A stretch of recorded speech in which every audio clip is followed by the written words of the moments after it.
All right, so Tuesday means time to visit with Antonio Graham, the head football coach at Union. He is just off his breakfast. How was breakfast? You have a good breakfast?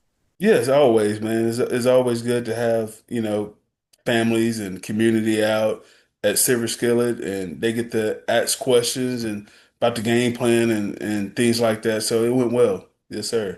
Yeah, speaking of game plan, we're going to get into next week coming up here. You've had a week in the bye week to work on some things. You told me a Yes, little bit sir. about what you were going to work on. So tell me how that bye week went and what do you think you got the most work done? The biggest thing is just cleaning a few things up, making sure kids understand what we're trying to accomplish in different scenarios. And the other thing is just making sure, like I told you before, that, it's not an off week. And I made sure that kids took it as a work week. Like we got 3 hard days of work in, gave them Friday off. And so guys can go to the OSU game and TU game after a film session, obviously. And so, no, I felt like we got a lot of things cleaned up. We had a good we played JV on Monday night against Jinx, obviously, and those guys played well. We got a win in the JV game, and just continue to get guys better and better and better. And we raised the whole competition level, getting guys to compete. That's a huge thing in different scenarios in practice. And realizing too, now that we're in district, and as much as we've said before, nothing else matters until now. It really doesn't. This is where playoffs begin. You got to get that message across. Is that something you pushed? Is that resonated? Yeah, absolutely. I on Sunday when we met with our kids, they all went in the weight room. We had the district standings on there, and everybody is zero. It's a new season now, and the biggest thing is you got to go 1-0 today.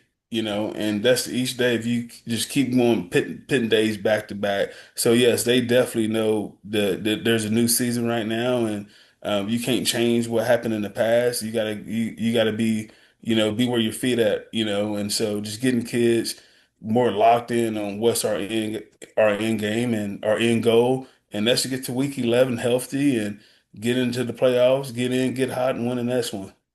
And it's every time it'll tell you. And I mean, I think NFL down really, you got to get 3 or 4 games in, even though you think you know what you are, to really know. Trey Lamb said, but before the season, I'm going to have to be 4 games in before I know who we are. We're enough of it in. A, do you know who this team is yet? And then B, you're always trying to get your best guys on the field, and that evolves. Sometimes somebody just during a season starts to play better. You're starting to see some of those adjustments and things where you can kind of fine tune that. Yeah, yeah, there's no doubt.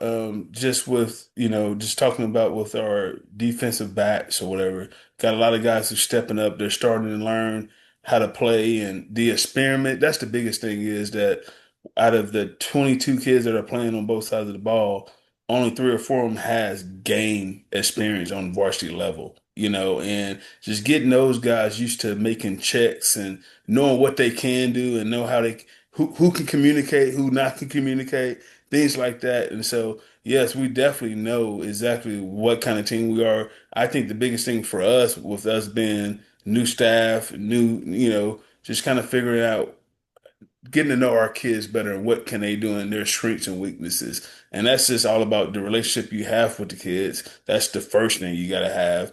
And you got to really know these kids and what their weaknesses are. Well, he's not a big communicator, so this is the guy that we need to be relaying the calls with. Are we a no huddle team? Like, by heart, I like to be a no huddle team. Well, these first couple of games, we've been huddling up and with the communication with the linebackers, sometimes you got to slow the game down, and hopefully, eventually, by the ease of the season, we can move faster and faster and faster. So, As district play comes, that's exactly what you're trying to do. I'm going to admit right up front, I don't know a ton about Santa Fe. I know they've lost 6 in a row and they're 0-3 this year, and they've been outscored pretty significantly. I also know they've got some D1 guys and some Power 4 guys on that roster and some pretty good size, too. What do you see there? I see the same thing you see. They're very, very athletic. I know for a fact they're well coached. There's a couple of guys that on that staff named Patterson, Bill Patterson. He coached at NEL for a while, and that's the defensive coordinator. So they're well coached. They're going to play at a high level, and right now, it's an even playing field right now for both of us. And so, they had 2 weeks to prepare for us, and like we had to as well. And so they're really, really good up front. They have a quarterback that's very athletic. That he's okay in the passing game or whatever. But the biggest thing is that he's really good with his legs. So they got a tailback who runs downhill and hard. So it kind of make you when you have to account for the quarterback in the run game as well, that you got to bring an extra hat in the box, and so because you can use the running back as a lead blocker now. So you gain an extra hat. So we definitely got to be on our P's and Q's. But the biggest thing for us, Rick, we have to be able to start fast.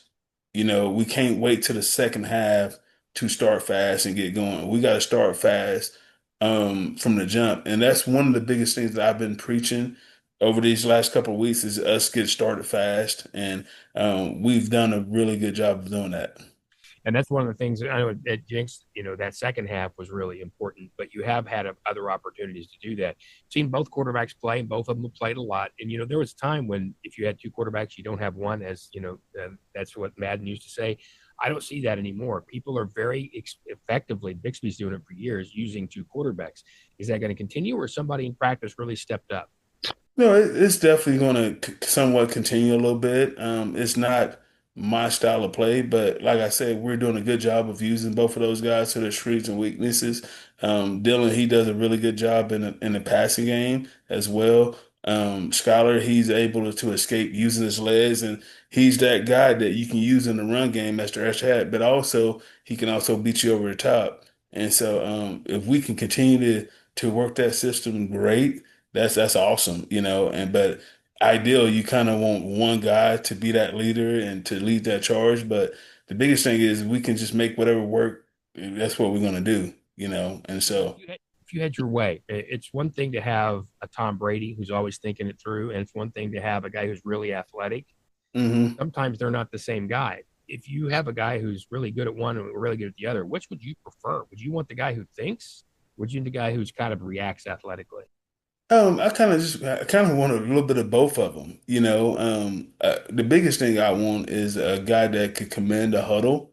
That's the biggest thing. And but whenever you got a guy that can escape pressure and to even beat you over top, that guy's very dangerous. If you got to account for a quarterback in the run game as well, that's very dangerous. But also, when a guy can beat you in the passing game as well, and that's also dangerous. So. Um, I just want a guy who can get the ball to the best guy and we can go score. But right now, that's been Stone Turner, and it's hmm not been hard. I mean, he's found some openings. He's done a great job. Past Stone, who would you point out the first few weeks that has maybe excelled what you thought, and who's come along really well, better than maybe you thought? I got to brag about a young guy named Dallas Massey. He stepped in the game, got two interceptions. He also got an interception in week 0 against Stillwater. The kid, he's not scared at all. He's one of those kids who plays fearless. He's buying in into where we're coaching him, and he's just a sophomore. A lot of sophomores, is very rarely that they start at this level, but he's a kid that prepares like he's a starter. So when he got thrown in the fire, when Ian went down last week or whatever, when he got thrown in the fire, he knew the game plan. He knew exactly what he was doing. He's prepared. He was on the sideline, paying attention, locked in, and so he's come along a long ways.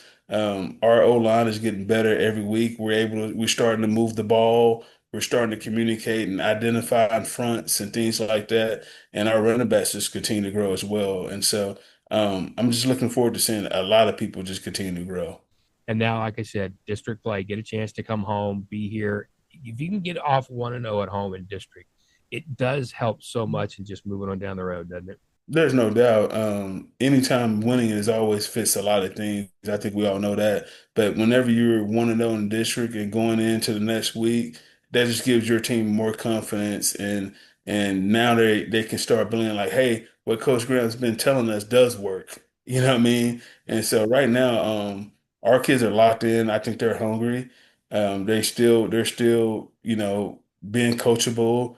They haven't lost their focus. And I think we have an opportunity to go out to get a win today, but we still got to do our job.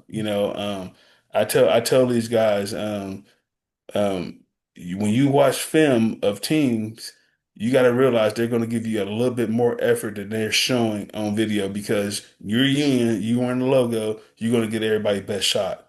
So that effort is going to be that much more than what you see on film. Yep, the team's hungry. The coach is not. He just finished breakfast. All right, we're going to let you get on to work. Thanks very much. And next week, let's make sure this is 1-0. We talk again. Absolutely. Thank you, Rick.